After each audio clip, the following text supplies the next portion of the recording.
Assalamualaikum warahmatullahi wabarakatuh. Perkenalkan, nama saya Muhammad Ridha Baharija dari Lokal Akidah Akhlak Lokal C. Jadi di sini saya ingin menjawab pertanyaan dari Bapak tentang soal middle test pada hari ini tentang apa itu tasawuf. Jadi pengertian tasawuf secara etimologi dan terminologi dapat diambil kesimpulan bahwa tasawuf adalah pelatihan dengan kesungguhan untuk dapat membersihkan, memperdalam, mensucikan jiwa atau rohani manusia.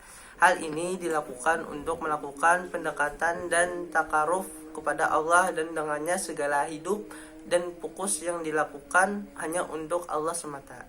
Untuk itu tasawuf tentu berkaitan dengan pembinaan akhlak. Jadi pembangunan rohani, sikap sederhana dalam hidup dan menjauhi hal-hal dunia yang dapat melemahkan.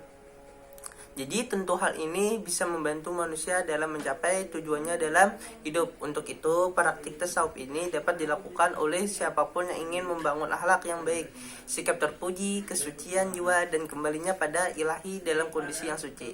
Secara umum, tentu ajaran tasawuf jika dikembangkan tidak boleh bertentangan dan juga berseberangan dengan ajaran yang berasal dari wahyu Al-Quran dan Sunnah Rasulullah.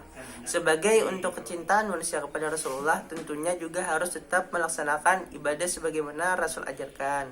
Mengenai tasawuf, beberapa sufi menyadarkan pengertian dan dasar-dasarnya kepada ayat-ayat Al-Quran, dan ajaran tasawuf diidentifikasi dengan ajaran Islam, walaupun agama lain juga memiliki hal yang serupa dengan tasawuf. Berikut adalah ayat Al-Quran yang berkenaan dengan dasar tasawuf menurut para sufi. Seperti kita ambil dalam surah Al-Baqarah ayat 115 yang artinya, dan kepunyaan Allah lah timur dan barat, maka kemanapun kamu menghadap disitulah wajah Allah. Sesungguhnya Allah maha luas rahmatnya lagi maha mengetahui. Jadi di dalam Islam mengenal 3 pilar penting yaitu iman, Islam, dan ihsan. Tasawuf ini termasuk dalam kategori ihsan. Kenapa? Karena bisa dilihat dari pengertian pengertian ihsan sendiri adalah kamu menyembah Allah dengan seakan-akan kamu melihatnya. Apabila kamu tidak melihatnya, Allah yang melihatmu. Dan sebelum melangkah ke tahapan ihsan, terlebih dahulu seseorang harus melalui iman serta Islam. Untuk mengetahui iman, kita belajar ilmu tasawuf, dan untuk mengetahui syariat Islam, kita belajar ilmu fikih. Jadi sebelum kita belajar tasawuf, hendaknya kita sudah paham dengan benar serta khatam ilmu fikih dan syariat Islam.